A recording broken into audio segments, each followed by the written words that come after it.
Ayahnya, Filio merobek jantung ayahnya, kemudian memakannya. Setelah mengunyah beberapa saat, dia meludahkannya dan membuang jantung itu lalu pergi dari penjara.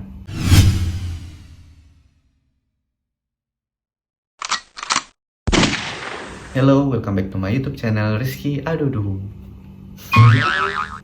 Jadi aku mau ngejelasin dulu kenapa channel ini aku namain Rizky Adudu. Jadi yang pertama nama aku Rizky, yang kedua itu karena kepala aku bentuknya kotak seperti Adudu. Di channel ini aku akan membahas tentang kasus-kasus kriminal atau apapun itu yang menurut aku sangat menarik untuk kita bahas. Kali ini aku akan membahas tentang salah satu kasus pembunuhan berantai paling beringas yang berasal dari Brazil, Pedro Rodrigues Filho. Selama hidupnya, dia telah dihukum karena 71 kasus pembunuhan dan hampir semua korbannya adalah seorang penjahat. Pedro Rodrigues Filho membunuh 71 korbannya di antara tahun 1986 sampai dengan tahun 2002 di kota Santa Rita, Brazil. Dan ia membunuh 47 korbannya selama 3 dekade sewaktu ia di penjara. Dengan membunuh sesama narapidana, ia bangun reputasinya sebagai Dexter Amerika Selatan. Dia adalah pembunuh berantai yang beraksi dengan aturan, yaitu hanya menargetkan penjahat yang ia yakini pantas untuk mati. Namun menurut investigasi, menunjukkan jika Pedro adalah bukan seorang pembunuh yang baik hati. Yuk kita ungkap siapa Pedro sebenarnya. Pedro Rodrigues Filho lahir pada tanggal 17 Juni 1954 di Santa Rita, wilayah dari Minas Gerais, Tenggara Brazil. Filho berarti junior. Hal ini menjadi masuk akal dikarenakan ayah dari Pedro Rodrigues Filho juga bernama Pedro Rodrigues. Jadi, supaya nggak bingung, aku akan memanggil Pedro Rodrigues Filho sebagai Filho dan ayahnya Pedro Rodrigues sebagai Rodrigues Senior. Saat ibu dari Filho mengandung dirinya, ayah Filho yang terkenal kejam kerap memukuli istrinya dengan sadis dan berakibat Filho lahir dengan kondisi tengkorak yang retak. Insiden kekerasan pertama Filho yang dilaporkannya sendiri terjadi pada tahun 1967. Saat itu, ia berusia 13 tahun. Menurut pengakuannya, ia berkelahi dengan sepupunya yang lebih tua. Filho mendorong sepupunya ke alat pemeras tebu. Buat kalian yang nggak tahu, alat pemeras tebu digunakan untuk mengambil ekstrak tebu dengan cara memasukkan batang tebu di antara rol besi berat. Ada beberapa perbedaan tentang apa yang terjadi kepada sepupu Filho. Beberapa sumber katakan jika sang sepupu tidak terluka, tapi dalam wawancara bertahun-tahun kemudian, Filho katakan kalau tangan sang sepupu tersangkut di antara roda besi. Tapi yang diketahui sepupunya tidak terbunuh. Dari kejadian tersebut, tunjukkan Filho memiliki kecenderungan untuk melakukan kekerasan. Dari kejadian ini, Filho sadar jika ia ingin membunuh seseorang. Ia menganggap kejadian di pemeras tebu adalah percobaan pembunuhan pertamanya. Tahun 1968, saat itu Filho berusia 14 tahun. Ayahnya saat itu bekerja sebagai satpam di sekolah. Tahun itu Rodrigues Senior dituduh mencuri makanan di kantin sekolah. Ia lalu dipecat oleh wali kota yang bertugas untuk mengawasi sekolah. Ayah Filho bersikeras jika ia tak bersalah.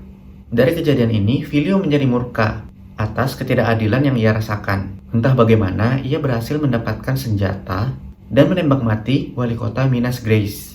Dan ini menjadi pembunuhan pertamanya. Dari kejadian ini tidak ada tindakan dari pihak berwenang dan polisi tampaknya tidak dapat selesaikan kasus ini. Sekitar 10 bulan setelah penembakan, Filho putuskan untuk memburu pria yang bertanggung jawab atas pencurian makanan yang terjadi di sekolah tersebut. Filho kemudian membunuh satpam sekolah yang ia yakini adalah sebagai dalang dari pencurian makanan tersebut. Setelah penembakan kedua ini, Filho melarikan diri ke kota Sao Paulo.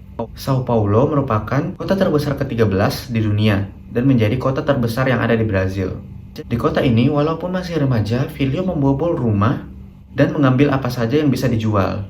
Namun, tak semua kehidupan Filho meliputi kejadian pembunuhan dan perampokan. Sekitar tahun 1970, Filho bertemu dengan seorang gadis bernama Maria Aparecida Olimpia. Mereka berkencan dan tinggal bersama, serta berencana untuk menikah. Tapi pernikahan itu tidak pernah terwujud.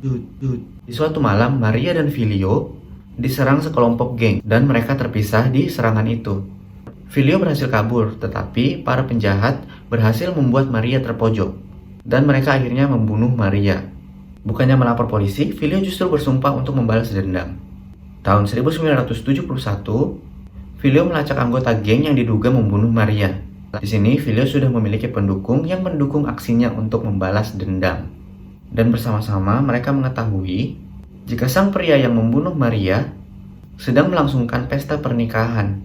Filio dan 4 orang pendukungnya menyerang pesta pernikahan tersebut dengan penembakan yang membabi buta. Mereka menembak 23 orang dan membunuh 7 orang. Filio membunuh target yang ditunjuk pemimpin geng, namun dia juga membunuh tamu yang tak bersalah. Filio berhasil kabur dari TKP tanpa diketahui polisi. Tak lama setelah pembantaian di pesta pernikahan, Filio mengetahui jika salah satu sepupunya hamil. Tetapi karena ayah sang jabang bayi menolak untuk menikahi sang sepupu, Filio tembak dan bunuh pria itu. Tahun 1972, Filio yang saat itu berumur 18 tahun setidaknya telah membunuh 10 orang. Namun ternyata ia bukanlah satu-satunya dalam keluarganya yang mampu melakukan pembunuhan.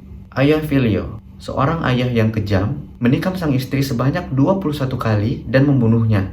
Kemudian Rodriguez Senior memotong-motong tubuh istrinya dengan parang. Untungnya dia berhasil ditangkap dan dimasukkan ke dalam penjara. Filio adalah seorang pembunuh yang termotivasi karena keinginannya untuk membalas dendam. Dan sang ayah yang kejam adalah target Filio yang berikutnya. Tak ada info Rodriguez Senior dikirim ke penjara mana, tetapi Filio berhasil melacaknya. Saat Filio mengunjungi ayahnya di penjara, penjara saat itu tidak seperti penjara yang kita bayangkan sekarang. Penjara tersebut penuh sesak, kekurangan staf, tidak ada kaca pelindung, detektor logam, tidak ada penjaga, dan tidak ada kamera CCTV. Seandainya ada salah satu dari itu, mungkin Filio mengurungkan niatnya untuk membalas dendam.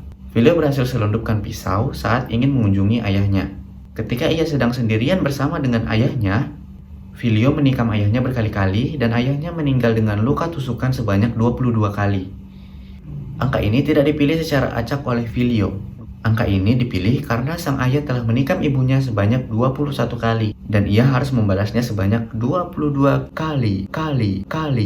Setelah membunuh ayahnya, Filio merobek jantung ayahnya, kemudian memakannya. Setelah mengunyah beberapa saat, dia meludahkannya dan membuang jantung itu lalu pergi dari penjara. Hingga tahun 1973, Filio tinggal di kota Santa Rita. Ia berteman dengan tetangga dan berkencan. Filio juga terus membunuh membabi buta. Biasanya dia menggunakan pistol, namun dia mulai menyukai pisau sebagai alternatif. Filio terus menargetkan pria yang ia curigai adalah seorang penjahat. Ia juga tak pernah lakukan riset mendalam terhadap calon korbannya. Tanggal 24 Mei tahun 1973, 2 polisi menangkap Filio dikarenakan pembunuhan yang telah ia lakukan. Saat itu ia berusia 19 tahun. Tapi sepertinya polisi tidak mengetahui dengan siapa mereka berhadapan.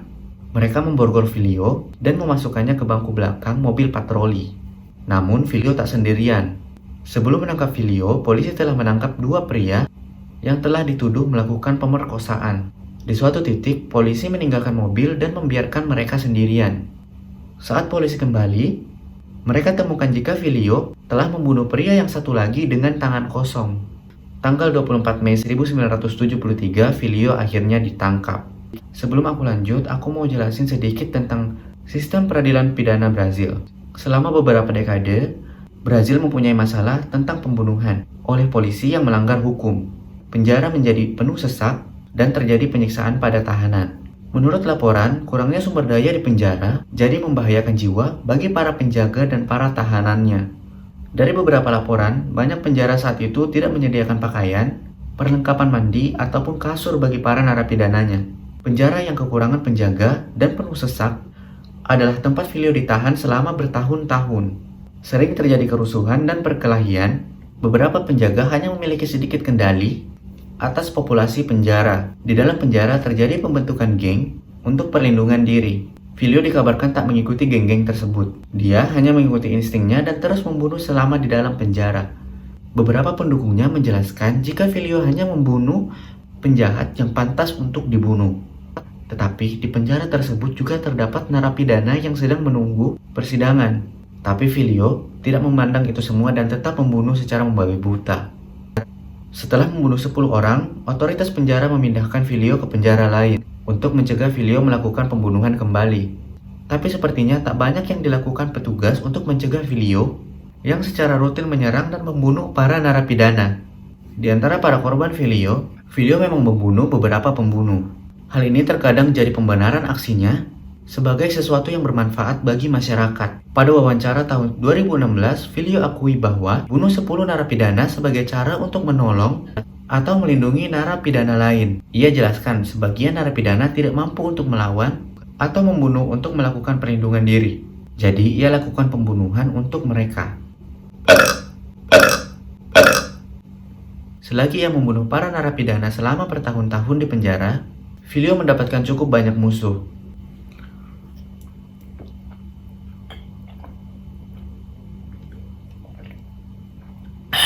Di satu waktu, ada 5 orang narapidana yang bekerja sama dan menyerang Filio. Filio membunuh 2 di antaranya dan melukai 3 lainnya. Wajah Filio terluka permanen di serangan itu. Namun, para narapidana lain punya alasan untuk membenci Filio. Filio tak hanya membunuh penjahat terburuk dari semuanya.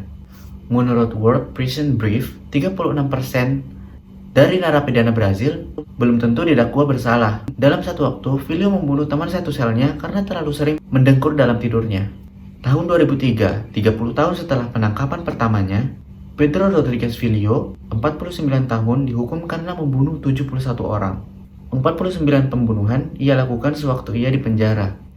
Ia divonis 128 tahun penjara, namun hukuman ini meningkat menjadi 400 tahun penjara. Dan tak mungkin Filio hidup selama itu, ya kan? Ya kan? Sayangnya di Brazil tak ada hukuman seumur hidup. Hukum di Brazil melarang siapapun di penjara lebih dari 30 tahun. Awalnya Filio akan bebas tahun 2003, namun ia dapatkan 4 tahun hukuman tambahan karena pembunuhan yang dilakukannya di penjara. Dari 71 pembunuhan yang dilakukan, Filio dibebaskan pada tahun 2007. Tapi kehidupan kriminalnya belum akan selesai. Setelah Filio dibebaskan, ia bekerja sebagai pengurus rumah tangga di peternakan dekat Balneário Camboriú di kota pantai wilayah Brazil Selatan. Atasannya gambarkan ia sebagai seorang ekstrovert yang menyenangkan. Para tetangganya menyebut Filio sebagai orang yang jujur dan menyenangkan. Namun tanggal 15 September 2011, lebih dari 4 tahun setelah bebas, Filio yang pada saat itu berusia 57 tahun kembali ditangkap. Namun ia ditangkap kembali bukan karena kasus pembunuhan. Ia didakwa karena sebabkan kerusuhan dan tuduhan palsu. Filio telah menjadi seorang yang baik bagi tetangganya. Atasannya berjanji jika ia masih bisa bekerja ketika ia bebas, dan kekasihnya bersumpah untuk menunggunya.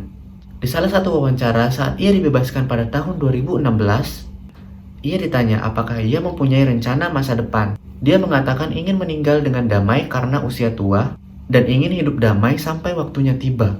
Sekarang Filio adalah seorang pengurus rumah tangga yang hidup tenang di Brazil. Bagaimana menurut kalian?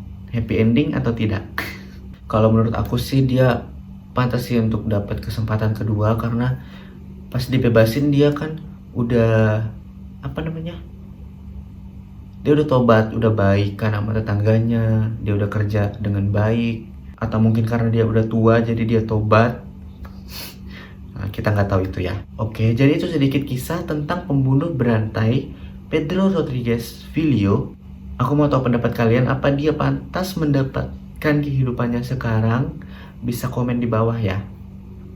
Aku Rizky Adudu pamit. Bye. Adudu. Bye.